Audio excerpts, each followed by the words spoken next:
Welcome to Saddle Up Live, a transformative podcast tailored for women aged 40 and beyond, where courage, God's grace, and a touch of sass are the driving forces behind conquering life's challenges.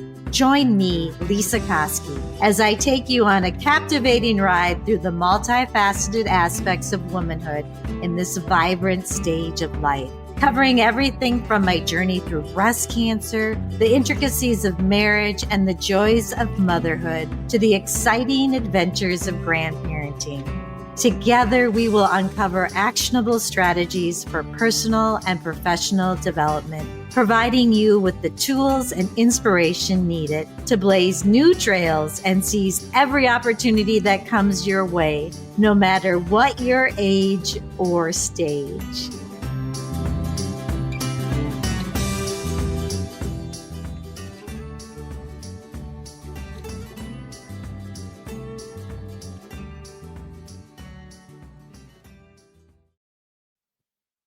Welcome, listeners. I am so thrilled. And I know I say that a lot, but today is really special to me. I have a dear friend. I'm kind of like getting choked up a little. Tami Wollensak has been my friend in that we haven't ever met face to face, but we work together. And she's a divorce real estate expert that I send people to whenever they have questions about how can I keep the home. And we're going to talk about that a little bit at the end, but we've been doing some catching up just before we jumped on. And I'm like, let's just do this on the air because Tami is an amazing woman that's been through a hard transition. She's been through a divorce. And I want to hear a little bit more about what she went through. And she was telling me that it was messy and that she wishes she would have done it better. But I know, Tami, I just want to have a really authentic conversation with you like we never have. And I just want people to grab a cup of coffee or wine or whatever and listen to your experience and let's learn from it. Because as I was sharing with Tami, with this, Saddle Up Live, in addition to doing Divorce Different, I am still doing mediations and I wasn't going to, but I am. I'm helping people divorce amicably, but I'm also helping people with that last ditch effort if they want to stay married so that they really feel like, okay, I know that I'm ready now. And the third thing is empowering women through transitions. Now, for me, that was that catching that stage 1 breast cancer. For you, it might be divorce, but I want to help women. And I kind of focus on 40 and beyond because I can't help it. I just love us because we're going through some different things. But so that is another piece. And my website's being kind of reinvented. So I think it's so timely that I get to talk to this darling friend, Tami, who supported me through my transition, might I add. She was always checking in on me, sending me nice little gifts. And I so appreciate that, sending prayers. I mean, it all meant the world to me. So Tami, that's a big introduction, but welcome. Oh my gosh, thank you so much. I am just so grateful, first of all, to know you and to see, how you just rise above all the challenges that happen. And I think that it's such a great message for your listeners because as we both know, because we both deal heavily in divorce, it's such a dark time for people. And I remember being under that dark cloud and not being able to think straight, not being able to function, sometimes not even being able to get out of bed, right? Like you just feel so heavy and like the world is on you and you can't make good decisions. And there's a lot of people dragging on you to make decisions and to make decisions quickly. I just got off the phone a little while ago with a woman, 28 years married, right? And going through a divorce, and everybody is pushing her to make a decision, a very big decision. Mm-hmm. And I said, don't let anybody push you. 28 years of marriage, it's okay to take a little bit of time to make these decisions and make sure that you have all of the information for you and your financial future, and to make sure that you empower yourself to make good a good decision, even if that means that the marriage is over and that's, you've come to that realization, there's still a lot of things that need to be discussed and um, agreed upon to make sure that you're comfortable with what your new life is going to look like. So, um, I love what you just said, and as you're speaking, my mind just grabs onto, okay, so that woman, that's someone I want to help. yeah, And yeah, I could coach her because you know how you can spin out. Like yeah. I saw it myself, and when you're not thinking clearly, it's hard to get out of that. And sometimes you need medication. I mean, some Oh my people gosh. do, and Mhm. that's okay. So you call in, you call in everything you need to. But for that gal who's struggling to make those decisions, because I struggle every day. I struggle with what's my business going to look like? What's, Right. everything. What am I going to eat? I mean, I'm not kidding. I can, but when you've got that heavy load of something going on and you're spinning in it and you can't think through it.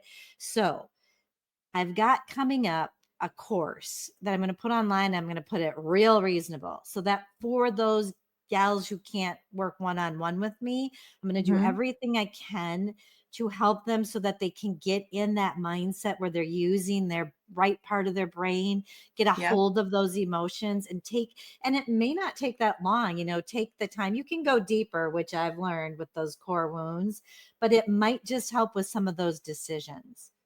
I love that so much because I was grasping after my divorce. I was grasping for things. Literally, I feel like I was suffocating. And so I learned to meditate. Like I needed something to calm my mind because I feel like I had that monkey mind, if you know that term, Yes. like you just cannot, like it's just like all in Yes. your head, right? And you can't get away from it. And I knew just from, I had dabbled in a lot of things like that before and felt like there was something else that could help me because I was struggling with my health and a lot of hormonal issues and stuff Ugh, as well.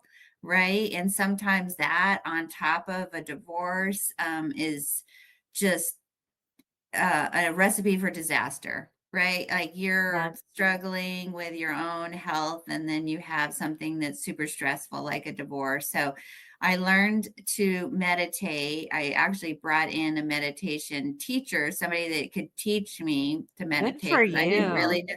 I didn't really know, I was like, is this something you like? Because everybody's like, oh, here's an app or whatever. I wanted somebody to really teach me, and I learned how to do transcendental meditation, which is it's a pretty heavy meditation practice where you have to do it like twice a day and stuff. But I was like, I don't care because what else am I doing but sitting with my own crazy, right? And Mhm. so, and then I also, tried to really come out of my comfort zone a lot and did yoga, which I had never learned how to do yoga before. I never stepped foot in a yoga studio. It felt very, trendy and whatever, but Mhm. I was doing for exercise and stuff, I was doing like high impact stuff that was really not good for me in my life at that particular time. Like it's okay. You could do high impact and things when everything's cool in your life because it's raising your cortisol levels, right? Right. And but when you're under emotional stress that you can't get away from, it is very detrimental to try to create more chaos for yourself by doing high impact aerobics or I think they're across the country, but like Orange Theory, which is, Yeah.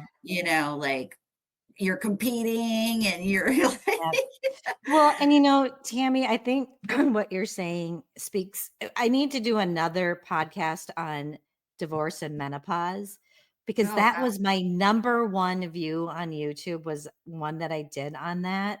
oh But I wow. think when you're going through menopause, Mhm. you need, I mean, I have someone coming on to talk about bone density and everything. You do need a little impact. You do need a little cardio. for your heart, but really what we need is weightlifting. And Yes. by golly, do you want to know what I learned? Is it doesn't, But I can turn on like a old cowboy show and go mhm. down and lift slowly and actually kind of enjoy it. And I'm Yes. not killing myself. And I tie in the old cowboy show. So I watch Heartland. I mean, it's embarrassing. It's like this. It's like a You're a teeny Heartland bopper show. girl. Yeah. At least And you didn't but say I Dallas, Dallas, remember right, that? right. I just love to see the horses, but what I Yeah. found is that has been so much healthier for my Yep. body, for me, for my bones, so I love Mhm. a little cardio, but right, what you're saying, and that's the same, Tammy, when you're going through something really hard, especially when you're menopausal or Yeah. perimenopausal, that cortisol might be up, you Yeah. do need to take heed of that. And even like I used to do fasting. I was so into it. I followed Dr. Mia Yeah. Pills and I was like, okay, I'm going to do a Yeah, me 72-hour too. fast. And I'm like, you want to know what, Tammy? That doesn't Mhm. work for this gal. I actually Right. gained weight. And so now when I See. simply stopped eating around 6:30, started eating at about 10:30, I Yeah. dropped a bunch of weight and I'm like, well, that was freaking easy. And You you know? struggle to try to follow, Yes. everything that all these people, all these gurus and stuff are saying. You're grasping for straws, White but knuckling it. I just white white knuckled it. knuckling Yes. everything. And I've done the fasting thing too and all that. But when I calmed myself down and I did the weightlifting thing too, that was a game changer for me. From Mhm. going from that high impact, crazy, like I gotta go 5 days a week, can't miss, Right. blah, blah, blah, getting up at 5 a.m. to do it. And so I could get it Not in getting your because I, sleep and rest and yeah, play, right? right. And then you can start thinking clearer too, Yes. right? It creates some clarity for you because that's really what you need is order to kind of move yourself forward and not so much chaos. I felt that I was really making really bad choices and decisions, and when I calmed myself down and started doing some of the meditations. Now I was not the best meditator. Like I try to do, and the transcendental meditation is twice a day for 20 minutes every time. Like I couldn't do that. Like I was single mom now and whatever, but I Yes. did incorporate it into my schedule and still to this day, it built some other tools and then the yoga and then the weights and just like some health and wellness things, whatever's best for you, right? You don't have to follow anybody or do anything, just Yes. understand that you're going through a lot, but health and wellness and even getting outside and walking was a game changer for me, Amen. And right? these are all things that I am incorporating into my Yeah, life. It's the play, it's the exercise, it's the rest. That's the yeah, piece that I'm missing. And I want to talk to you more about about meditation because I'm really yeah. interested to talk to you about that because I Okay, have a wild mind that doesn't shut up. And so I'm going to okay, talk to you about yeah. that. But I have to ask you, and if you're not comfortable talking about this, but would you mind kind of telling your divorce story? Like what Oh yeah, led to, I mean, I know it's kind of personal, but I like don't yeah, even really know. And yeah, these are the things that can help women. And that's yeah, why I love you because yeah. you are working in the world because you went through something hard and now you're doing something about it. And I love that. So would Oh, you yeah. mind just kind of sharing Oh, that story? not at all, not at all. I felt like I've thought about this a lot, and I to make a long story kind of shorter for your audience because they'll get super bored, but I moved across the country when I was in my late 20s and I met my ex-husband right away, pretty much. And I was pretty scared and, displaced, right? I moved from Albuquerque, New Mexico to Chicago. And so I met him pretty quickly and got kind of in a heavy relationship right away. And was very gregarious, very kind, and had a good family, and really felt established to me. And so we got married, right? We lived together and then got married and then had two children. And I really wasn't, I have a lot of things in my past and a lot of things in my history that I needed to address that I wasn't addressing it. I was running from a lot of things. And so I brought that right into the marriage, right? Right into my relationship. And then, he has stuff too, right? We came together like two broken people trying to make one person whole. I think a lot of us do that. Right? And young, don't ask any questions, not any Right. questions about finances, don't ask any questions about religion, don't ask anything about Right. how do you think about raising children and what are your most important, no questions at all asked. And Tammy, that so, brings me, I gotta jump in here. That's one other thing that I want to include in my business at some point is something that helps people before they get married. Like yes, something that, because you know what? It's a big deal. You think it's a really big hard. deal. Yes, if you Oh go my into gosh. business with someone, but when you get married, you don't It is always. Well, it is like a business. What I try to tell people now too is, you know, a society makes marriage out to be like this romantic thing, this gesture of, your commitment and your love for each other. And it is, right? But you're also bringing in a third person, and that's the state that you live in. And Mhm, that state is combining, you're mhm. basically forming a business. And I remember somebody telling me, like, when you get married, you're marrying not only them, but their family and their belief system and their this and that. And I was like, whatever. But it's so true to make sure that you're in alignment because that marriage license is binding you to that Yep. person. And I have so many people that come to me and start talking about their this and my that, and their retirement account. It's my house, and I've been making the payments, and they're doing nothing, and they're sitting on the couch, and blah blah blah. Guess what? That's what you signed up for. You're so Like, right. you're bringing in another entity that's the state, and their state has guidelines and laws that when you try to unravel it, you understand that more clearly. But making sure that when you do sign that marriage certificate, that you are very clear what you're signing up for. Yep. And it's like it's difficult if you're not in alignment on some major things like raising children or spending money or whatever. So, and that was my story really is Okay, and I wanted to s- get back to your story. yeah, I feel so bad that I it really was. interrupted it. No, it really was my story of realizing that this person, and still to this day, I had a very amicable divorce. We went through mediation, completely a huge believer in it. At some point in time, we lost track of each other, right? We had two children. That's all we really discussed with children. We weren't in alignment with finances. We weren't in alignment with a lot of just fundamental things. And I felt like we were two ships passing in the night, and we were not a good married couple, right? There was nothing where we have respect for each other and we're very good co-parents, but there's not, and it did at times did get ugly, right? Because we're scared and we're making accusations and calling each other things that nobody should disrespect another human like that.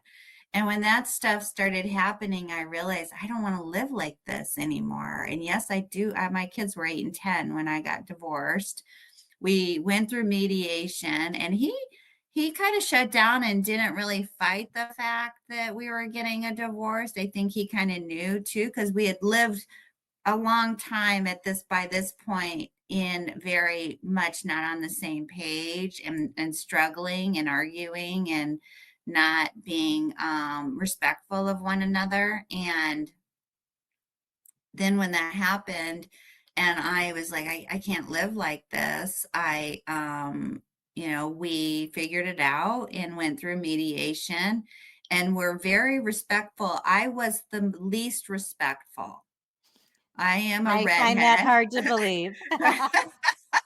I am a redhead and I had a temper, a very, temper that's gotten me in trouble in my life. And so I thought that if you went through a divorce, you had to be nasty. Mhm, Like, I just thought that that's the way you're supposed to be. You have to fight and, try to win and whatever. And one session, and I tell this story often, this is not news. One mediation session after a very difficult session about money, right? um in our finances, and I was like, well, it needs to be this way and la la la la, and I did control the finances in my marriage because I have a financial background. I'm a mortgage lender. I understand that stuff. mhm. He took me outside, looked me straight in the eye and said, look, we have two boys together that we both love very much. What do we want our new life? We're already here. What do we want our new life to look? And I'm going to get emotional because it Wow. was a very pivotal moment. What do we want our future to look like with our children? Right? And it shook me. It shook me pretty hardcore. And I have very limited family and stuff too. And he was like family and still is like family. And because I had that moment, a shift in me that was like, yeah, we just need to get through this legal stuff and figure out how we can both come out of this and onto the road to recovery and focus on our children, right? I'm And yeah, and I'm what our so co-parenting is going to look like. yeah, I'm so thankful that you were able to see that and switch gears because that's magic. And most of the people that come to me to do a divorce mediation have, they want to do what's best for their kids. I Yeah. found that I don't do a lot of other mediations like post divorce or if they're divorcing because Tammy, it is so difficult to get people to have that aha that you had.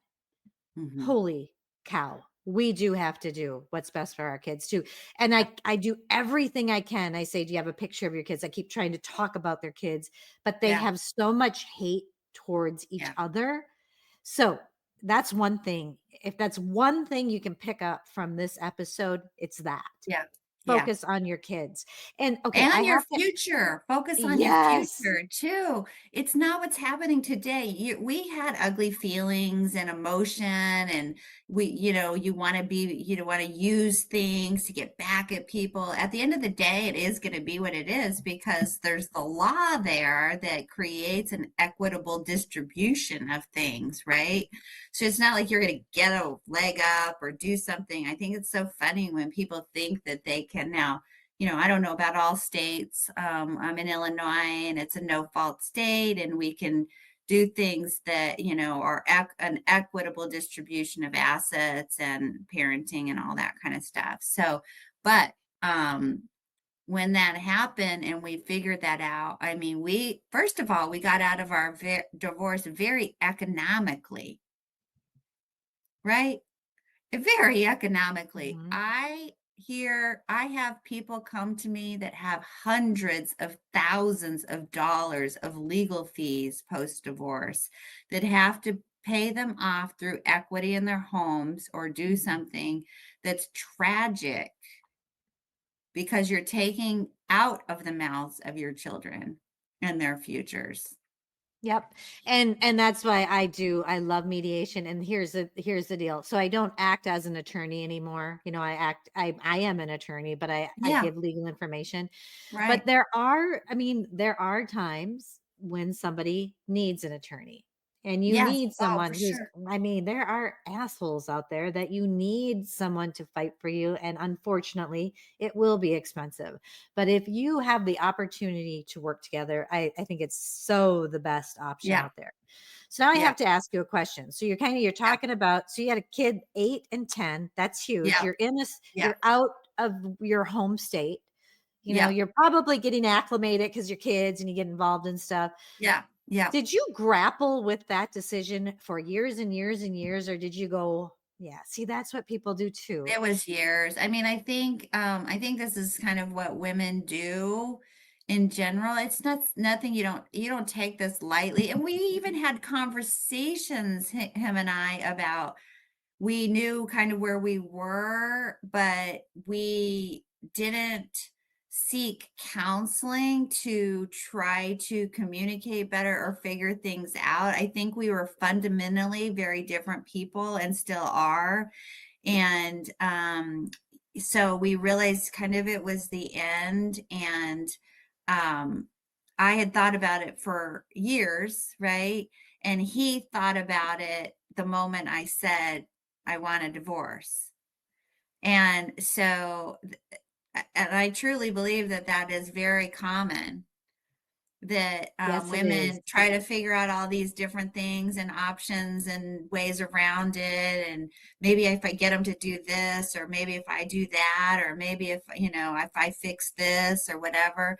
And then the men are pretty content, right? For the most part, like they don't analyze things. And this is a total generalization, completely generalization, but I feel like it's not analyzed until the moment it happens and the word is used, the divorce word is used, then that's when they start processing their grief and their emotion. Yep. Um, so when people are processing this, by the time that happened for me, I was like pretty neutral, right?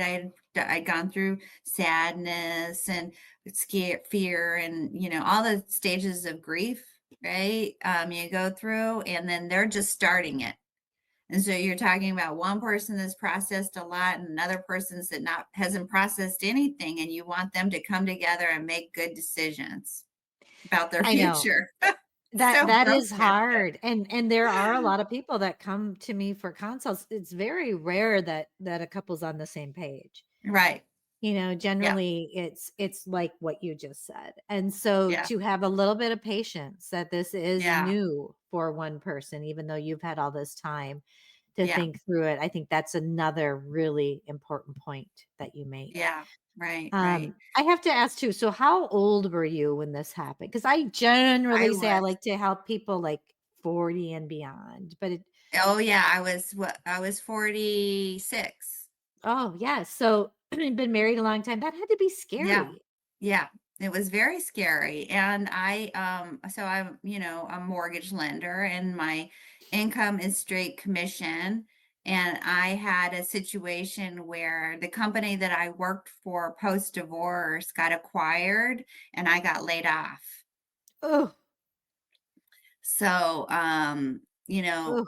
through right after that, and I had figured out that my marital home was too much for me. I know I've told this story, and I think I've Mhm. told it on your podcast, and this is the reason, this was the pivotal moment that I decided this is really a thing. Mhm. Like, this is really like a thing that people don't get this guidance. So my marital home, I was adamant I was going to stay in the house and blah blah blah, which so many women do, right? You go live in the apartment, I'm going to live in the house. Yep. And it was a big marital home. We had a dual income, right? And it was too much house. The mortgage payment alone was too, more than I should have taken on, not to mention all the maintenance that that house took. I was in a, Mhm. we called it a McMansion at the time, like, dual income, you got the Yeah. new house, you're the neighbor, in that neighborhood of people where your kids are all, doing the same thing. You're trying to keep up with the Joneses and whatever. And it was too much house for me. It was all I live in Illinois, so spring cleanup, fall cleanup, changing out the furnaces, doing all this stuff. All that stuff costs money, Mhm. especially if you can't get up there and do it yourself. You can't clean out your gutters yourself, whatever. And I started like writing all these checks for all this stuff. And so then I decided that I was going to downsize and sell the house. And I had made some really poor decisions and planning all of that and thinking that everything was fine. Not obviously, you cannot control whether or not you're going to keep your job, but also being under, having a large mortgage and all that stuff wasn't helping me being able to. I guess, kind of level out myself and be okay through a job transition, right? Because I had a big nut to cover. So it wasn't a good time at all for me. And I ended up downsizing significantly and kind of talking myself into the fact that that was okay. But in that transition, that's when I realized so I was originating loans and people were coming to me with these settlement agreements that they had put together with an attorney without any other counsel, right? Their attorney was like, okay, wife's going to keep the house and she's going to refinance within 90 days. And at that point in time, she's going to pay out this amount of equity to the spouse and he will in turn quit claim off the deed and blah, blah, blah. All this stuff is written in these legalese in a settlement agreement. And then they were coming to me and like, I need to refinance and blah, blah, blah. And I was like, okay, great. And I start reading through the settlement agreement. This is what lenders do, right? We have to follow what you've agreed to in your agreement. We can't just be like, oh, yeah, you don't qualify for this, but you qualify for this. So we'll just do it this other way. Right. No, we have to follow what's aligned to your settlement agreement. But if you've never talked to anybody about whether or not you can carry that out, guess what? You get denied for the loan.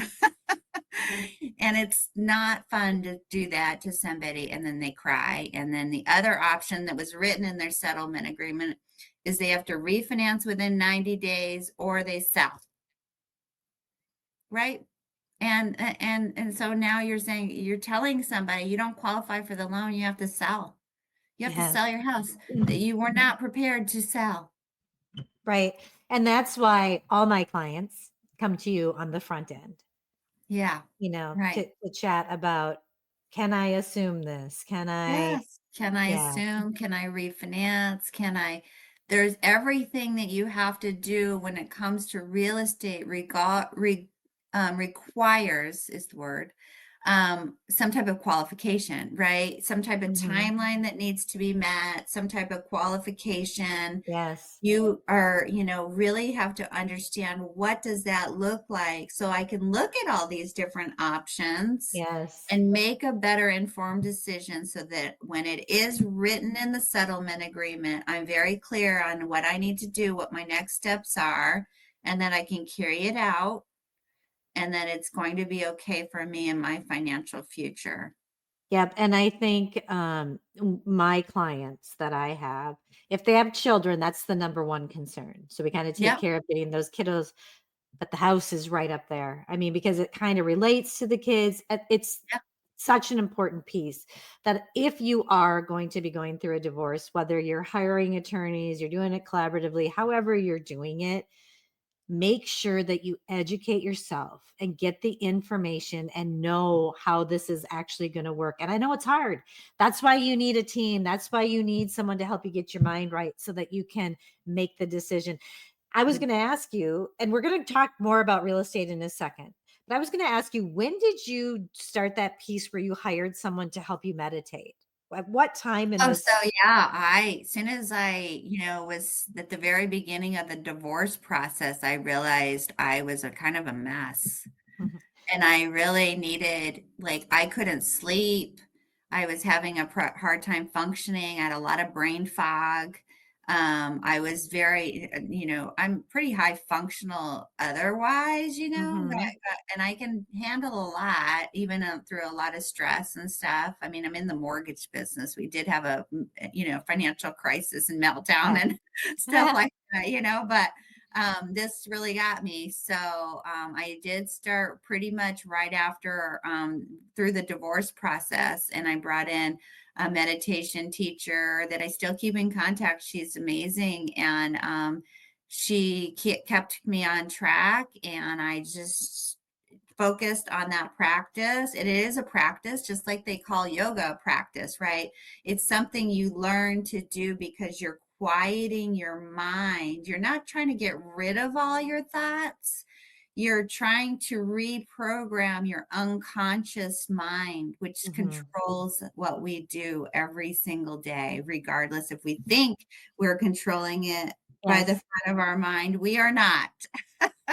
We Amen, sister. And I am going to need to get the name of that person when we're off air, because that Yeah, is for another podcast to talk about that, because she would love another to piece, do that with you. Yeah. yeah, another piece of what I do is the rewiring of my brain.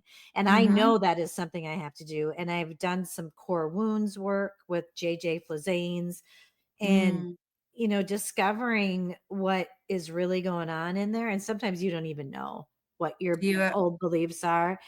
yeah, So listeners, I promise this is getting longer than I normally am, and that's okay. But I will go into to in a little more in depth into the meditation in another one. But I have one question for you. yeah. How do you what give us like one or two tips on how you quiet your mind? So I do a lot. So sometimes, if you're really super anxious, and I teach this to my kids too, I do breathing. Like if Yep. you can reset your anxiety if you still start feeling anxious, and you'll know where you feel anxious. Sometimes people feel anxious in their heart, in their stomach, in their, shoulders. You can quiet your mind and do a breathing exercise where you breathe in through your nose and out through your mouth.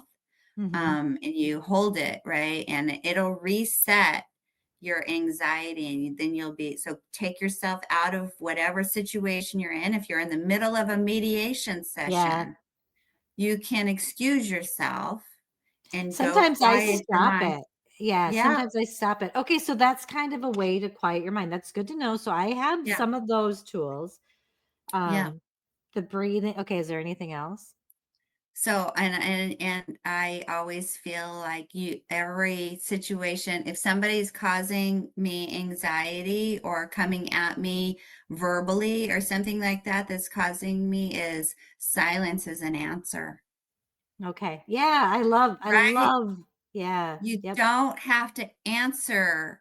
You don't have to explain. You don't have to answer. If it's causing you distress, if somebody's coming and you feel like you have to, and then it just creates more and more and more and more chaos, is walk away and And give just yourself space. I've been noticing too that I just become watchful. And Yes. it gives me a little empathy, and I kind of think what's going on in their head. Yes. That is Be interesting. curious. Uh, Okay, Be so here's my curious. last question about this meditation stuff. So when you go to sit down to do one Yeah. of your 20-minute sessions or lay down Hmm. or whatever you do, Yeah. what's the first thing you do? Do you do the breath work to start s- Yeah, I relaxing? just make Yep. sure that Yep. I'm comfortable, and I have an actual spot that I go to that I've created in my house, right? Of somewhere that I'm comfortable, where I sit up and I'm comfortable, warm. Like make sure that you're, in a comfortable setting, dark if you prefer. I like darkness, and close your mind and allow yourself. And sometimes, I mean, there's apps and stuff that you can use that you can follow to start. And if you can only do it for 5 minutes, do it for 5 minutes. If you can only do it for 2 minutes, do it for 2 minutes. But slowly you'll start training, because your body wants to get up and be like, this is ridiculous. This is not Yeah. doing anything. This is stupid. Like, why am I doing this? Ah. But over time, then you're able to sit longer, and you're able to, and you just let your thoughts go through, and then you just come back to, oh yeah, I'm meditating. Okay. You And don't when get mad at yourself and go, don't get why am mad I at thinking right yourself. now? Let it go. Just No, no, no, just to be curious about it. I'm like, oh, Yep. that's an interesting thought. Oh, okay. Hmm. You might start thinking about the grocery list, or cleaning the house, or doing, what you got to do later or whatever. And then you'll be like, oh, yeah, I'm meditating. Come right back to it. Okay, I love that. That's super helpful. Okay, now we're going to wrap this all up with I want a quick little update on what's going on in the real estate world. And I don't know even where interest rates are now, but I know I still have Okay. clients that want to be able to assume a mortgage if they can, and you can't always. No. Um, and so it's real important to make sure you're clear on if you can before you Hmm. go through the divorce. Don't get divorced No. and then try to figure it out. No. But tell me in a nutshell, your elevator Yeah. pitch, whatever it is, Yeah. what's going on? What are people concerned about right now? Well, there's still a shortage of inventory, right? So it's hard for people to think about selling and buying because there's nothing to buy across the country. I think it's kind of funny because I do land across the country and I do have clients from all over the country, and everybody always tells me, I don't know what it's like where you are. Well, it's the same. Mhm. So it's the same no matter where you are in our country. Some places are more expensive than others, and some places have a little bit more inventory than others. But on average, the inventory is very limited and rates are pretty stable. I mean, they're probably in the low sevens right now. So if you have a 3% interest rate, it's going to feel like a lot. Mhm. But making sure that you understand that, because rates over the history of time, have been in the double digits at times. And so if this is something that you need to do, making sure that you understand what it looks like, even with the interest rate, right? Right, Looking at it from a financial perspective isn't just looking at an interest rate. It's looking at the complete picture of what you're right. signing up for. And a lot of times people have a large amount of inventory these days. Appreciation on homes was pretty significant over the Yes, last 4 years, right? Since COVID. And so a lot of people have a significant amount of equity. And if you are trying to assume your mortgage, all you're doing is keeping those current terms. What about the equity? right, What are you going to do with right. that? So you really have to be clear on what you're signing up for, and not so much the interest rate itself, but what your post-divorce budget and housing Yeah, budget. Because if you don't have this house, or if you have another house, or if you need to rent, the other thing that's a struggle for people is rents are up, I know that's what right? I'm finding. It's so hard, Tammy, because for people to rent, they're going to end up paying more than their mortgage, and yet neither one of them can afford to keep it. It's a struggle. It's It's a a real struggle. struggle. It's the struggle is definitely real, and so you need to figure out.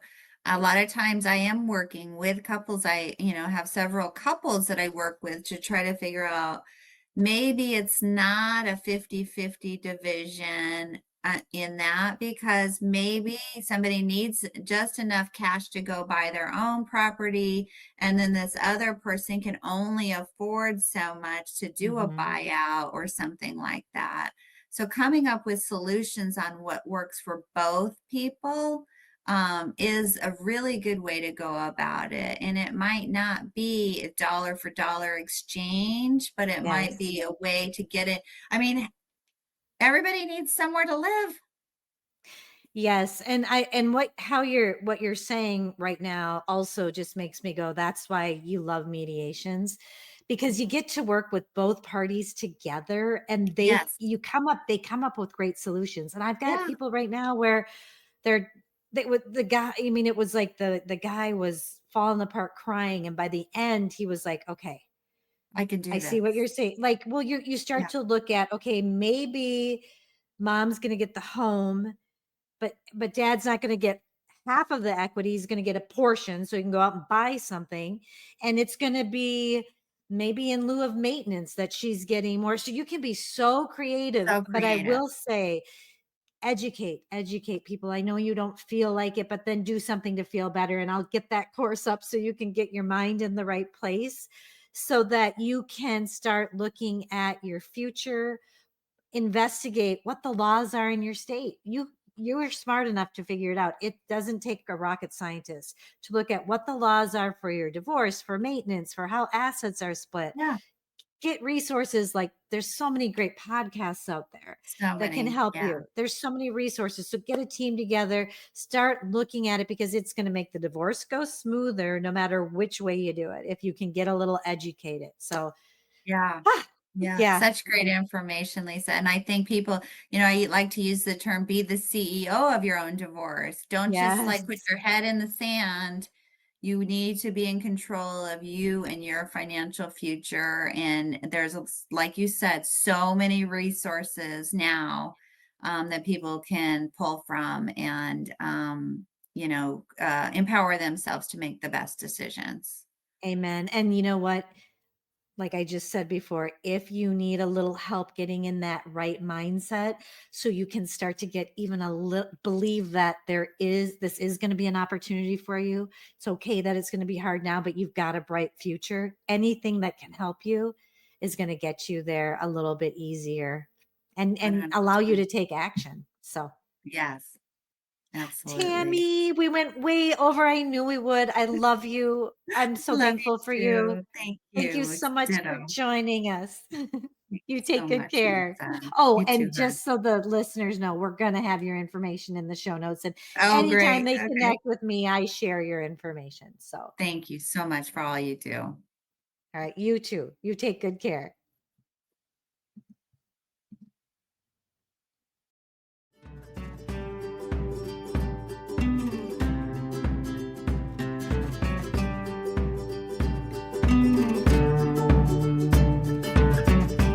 Thank you for tuning in to another empowering episode of Saddle Up Live. As we conclude this exhilarating journey together, don't forget to subscribe, share your thoughts, and become a valued member of our vibrant community. Because, as always, every woman deserves to thrive, flourish, and live her best life. Until the next time, saddle up and keep conquering those trails.